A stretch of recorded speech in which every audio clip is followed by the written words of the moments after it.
তাহলে হরমুজ প্রণালী উন্মুক্ত করে দেওয়া হবে। দেখুন, পাকিস্তানের মধ্যস্থতায় যুক্তরাষ্ট্রকে নতুন প্রস্তাব দিয়েছে ইরান। সেই প্রস্তাবে ইরানের পক্ষ থেকে বলা হয়েছে হরমুজ প্রণালী তারা উন্মুক্ত করে দেবে, তবে যুক্তরাষ্ট্রের এই ইরানের বন্দরের বিরুদ্ধে যে অবরোধ রয়েছে সেটা সরাসরি শিথিল করতে হবে, উঠিয়ে নিতে হবে।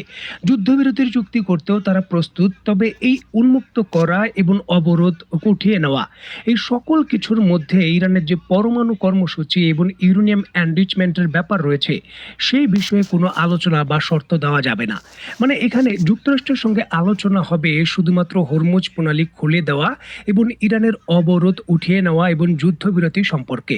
এই ক্ষেত্রে পরমাণু ইস্যুকে কেন্দ্র করে কোনো আলোচনার বিষয়বস্তু যুক্তরাষ্ট্র রাখতে পারবে না। এবং ইরানের পররাষ্ট্রমন্ত্রী আগারচি তার বক্তব্যে স্পষ্ট করেছেন রেড লাইন সম্পর্কে। ইরান তার জাতীয় নিরাপত্তার যে রেড লাইন রয়েছে তাকে কেন্দ্র করে কোনো ছাড় দেবে না।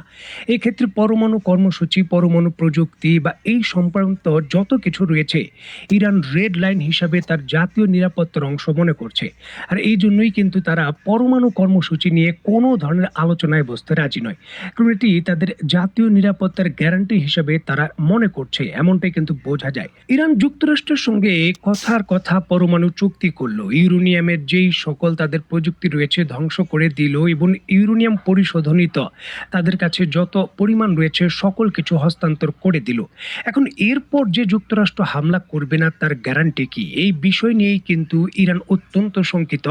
এবং গ্যারান্টারের ইস্যুগুলো সমাধান না হওয়ার কারণে তারা কিন্তু এখন পরিষ্কারভাবে তাদের বক্তব্যে নিশ্চিত করে দিয়েছে পরমাণু ইস্যুকে কেন্দ্র করে তারা কোনো ধরনের আলোচনা বা ছাড় দিতে প্রস্তুত নয়। বর্তমানে যা আলোচনা হবে তা হলো শান্তি ফেরানো, হরমুজ প্রণালী উন্মুক্ত করা এবং একে অন্যের সঙ্গে যুদ্ধবিরতি করার জন্য। তবে বিষয়টা হলো যুক্তরাষ্ট্রের প্রধান এজেন্ডাই হলো ইরানের পরমাণু কর্মসূচি এবং সেটাকে নিবৃত্ত করা।